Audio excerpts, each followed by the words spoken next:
അസ്സലാമു അലൈക്കും വറഹ്മത്തുള്ളാഹി വബറകാതുഹു. കഴിഞ്ഞ ക്ലാസ്സിൽ നമ്മൾ സൂറത്തുൽ വാഖിഅ 5 ആയത്ത് വരെ ഓതി തജ്വീദ് നിയമങ്ങൾ മനസ്സിലാക്കി പഠിച്ചു. ഇൻഷാ അല്ലാഹ് 6-ാമത്തെ ആയത്ത് നമുക്ക് ഇന്ന് ഓതി നോക്കാം. ബിസ്മില്ലാഹിർ റഹ്മാനിർ റഹീം. ഫകാനത് ഹബാഅം മുൻബസ്സ. ഓക്കെ, തജ്വീദ് നിയമം ഒന്ന് നോക്കാം. ഫകാനത്, ഫകാനത് ഇവിടെ നോക്കൂ, കാഫിൻ്റെ കൂടെ അലിഫ് മദ് വന്നിട്ടുണ്ട് അല്ലേ. അപ്പോൾ നമ്മൾ എന്ത് ചെയ്യണം? രണ്ടനക്കം നീട്ടി ഓതണം, നമുക്കറിയാവുന്നതാണ്. ഓക്കെ, അതുപോലെ ഫകാനത്ത് എന്ന് പറയില്ല, ഫക, കാഫിന് ചെറിയൊരു ചെരിവ് കൊടുക്കണം കേട്ടോ.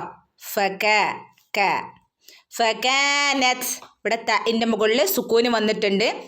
തഇൻ്റെ മുകളിൽ സുക്കൂന് വരുമ്പോൾ ഒരു പ്രത്യേക രൂപത്തിൽ നമ്മൾ കാറ്റ് പുറത്തേക്ക് പോകുന്ന രൂപത്തിൽ, പല്ലിൻ്റെ ഇടയിലൂടെ കാറ്റ് പുറത്തേക്ക് പോകുന്ന രൂപത്തിൽ വേണം സുക്കൂന് കൊടുക്കാനായിട്ട്. ഫകാനത്ത്. ഓക്കെ, ഫകാനത്ത്. ഓക്കെ, ഹഫ് സുക്കൂന് കൊടുക്കുക കേട്ടോ. ഹബ, ഇവിടെ നോക്കൂ, ഒറ്റ പദത്തിൽ മദ്ദക്ഷരത്തിന് ശേഷം ഒറ്റ പദത്തിൽ ഹംസ വന്നാൽ നമ്മൾ അവിടെ ഒരു നിയമം പഠിച്ചിട്ടുണ്ടല്ലോ. എന്തായിരുന്നു? മദ് മുത്തസിൽ.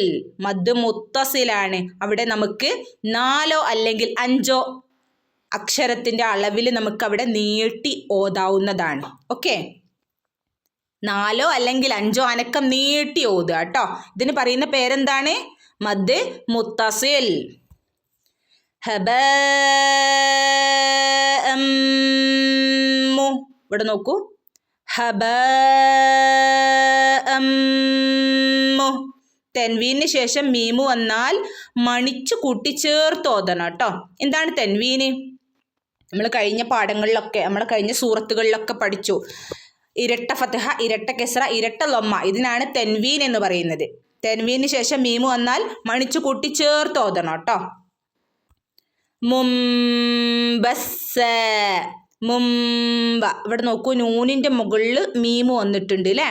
ഇവിടെ ഇങ്ങനെ വരുന്ന സാഹചര്യത്തിൽ നമ്മൾ എന്ത് ചെയ്യണം? ആ നൂനിനെ മീമാക്കി മാറ്റിമറിക്കണം. നൂനിനെ മീമാക്കി മാറ്റിമറിക്കുക, ഒരക്ഷരത്തെ മറ്റൊരക്ഷരമാക്കി മാറ്റിമറിക്കുക. ഓക്കെ, പിന്നെ ഒരു കാര്യം ശ്രദ്ധിക്കാനുള്ളത്, ഈ ഒരു മീമിനൊരു പേരുണ്ട്, ഇഖ്ലാബ്. ഇഖ്ലാബ് എന്നാണ് ഇവിടുത്തെ നിയമം കേട്ടോ. ഈ മീമിന് ശേഷം ബ എന്നുള്ള അക്ഷരേ വരുള്ളൂ. എപ്പോഴും എവിടെ നോക്കിയാലും നിങ്ങൾക്ക് കാണാവുന്നതാണ്. ഈ ഒരു മീമിന് ശേഷം ബ എന്ന അക്ഷരം ആയിരിക്കും സ്റ്റാർട്ടിങ് വരിക കേട്ടോ. ഓക്കെ, ശ്രദ്ധിക്കുക. അപ്പോൾ ഈ ഒരു ഇവിടെ ഓതുമ്പോൾ മാറ്റിമറിക്കൽ മാത്രമല്ല അവിടെ നടക്കുന്നത്, മണിക്കൽ കൂടെ നടക്കുന്നുണ്ട്.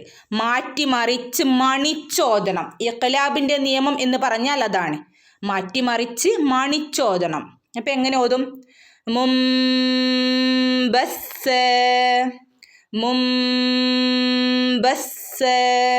ഓക്കെ, സ, സ ഇനിവിടെ ശ്രദ്ധ ഉണ്ട് കേട്ടോ. അപ്പോൾ ഒന്ന് കട്ടി കൂട്ടി കൊടുക്കുക. സ, രണ്ടനക്കം നീട്ടിക്കൊടുക്കുകയും ചെയ്യുക. അവിടെ നിർത്തല്ലേ, നമ്മൾ അലിഫിലല്ലേ നിർത്തുന്നത്, അലിഫ് മദ്ദിലല്ലേ നിർത്തുന്നത്. അപ്പോൾ രണ്ടനക്കം നീട്ടി ഓതി കൊടുക്കുക കേട്ടോ.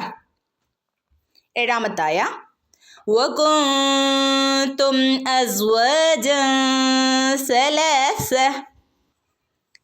തജ്വീദ് നിയമം നോക്കാം. ഉവ, ഉവ, വാവിനെ നമ്മൾ പറഞ്ഞു അല്ലേ. ഉവ എന്ന് പറയുമ്പോൾ നമ്മുടെ ചുണ്ട് നമ്മൾ സർക്കിളാക്കി പിടിക്കണം, വട്ടത്തിലാക്കിയിട്ട് വേണം വാവിനെ ഉച്ചരിക്കാനായിട്ട്. ഓക്കെ, വകുന്തും, ഉവ, ഉവ, ഉവ. ഓക്കെ, വകുന്തും. നൂനിന് സുക്കൂന് വന്നിട്ടില്ല, നമ്മൾ കാണുന്നില്ല അല്ലെ, പ്രത്യക്ഷത്തിൽ സുക്കൂന് കാണുന്നില്ല. അപ്പോൾ അവിടെ നമ്മൾ എന്താ ചെയ്യേണ്ടത്? മറച്ചു മണിച്ചോദണം. കുൻതും എന്നോതാൻ പാടില്ല, കുൻതും. ഓക്കെ, കുൻതും. മീമിന് വ്യക്തമായിട്ട് സുക്കൂൻ അവിടെ കൊടുക്കണം കേട്ടോ. തും. അസ്വാജൻ, അസ്, സൈക്ക് സുക്കൂന് വന്നിട്ടുണ്ട്. അവിടെ നമ്മൾ ഹഫ് സുക്കൂനെ കൊടുക്കാൻ പാടുള്ളൂ കേട്ടോ. കാരണം എന്താണ്? കൽക്കലയുടെ ലെറ്റേഴ്സിന് മാത്രമേ നമ്മൾ ഫുൾ സുക്കൂന് കൊടുക്കുള്ളൂ, അല്ലാത്ത ലെറ്റേഴ്സിനൊക്കെ നമ്മൾ ഹഫ് സുക്കൂനെ കൊടുക്കുള്ളൂ കേട്ടോ. അസ്, അസ്വജ. ഇവിടെ രണ്ടനക്കം നീട്ടേണ്ട സാധാരണ മദ്ദാണ് കേട്ടോ. അസ്വജ. ഇവിടെ നോക്കൂ, അസ്വജൻ എന്നിവിടെ പറയില്ല. ജൻ എന്ന് പറയണമെങ്കിൽ എന്താണ്, രണ്ട് ഫത്ഹായും ഒരുമിച്ച് വരണം. ഇവിടെ രണ്ട് ഫത്ഹ ഒരുമിച്ചല്ല വന്നിട്ടുള്ളത് അല്ലേ. അപ്പം നമ്മൾ അവിടെ എന്ത് ചെയ്യണം, മറച്ച് മണിച്ചോദനം. അസ്വജ ജൻ എന്ന് പറയാതെ ജ. ഓക്കെ. സലാസ. സലാസ. ഇവിടെയൊക്കെ സാധാരണ മദ്ദാട്ടോ വന്നിട്ടുള്ളത്. സലാസ. ഓക്കെ. ഇവിടെ തഇനെ നമ്മൾ മുമ്പൊക്കെ പറഞ്ഞ പോലെ തഇനെ നമ്മളിവിടെ നിർത്തുന്ന സാഹചര്യത്തിൽ തഇൻ്റെ സൗണ്ട് എല്ലാം അവിടെ കൊടുക്കുക കേട്ടോ. എട്ടാമത്തായ ഫഅസ്ഹാബുൽ മൈമനതി മാ അസ്ഹാബുൽ മൈമന. ഓക്കെ. തജ്വീദ് നോക്കാം. ഫഅസ്ഹാബു, സ്വാദിന് സുക്കൂന് വന്നിട്ടുണ്ട്, അവിടെ ഹാഫ് സുക്കൂന് കൊടുത്താൽ മതി കേട്ടോ. ഫഅസ്ഹാബു, ഫഅസ്ഹാബു ഹാഫ് സുക്കൂന് കൊടുക്കുക. അതുപോലെ തന്നെ ഹ ആണ്, അസ്ഹാബു എന്ന് ഓതരുത്.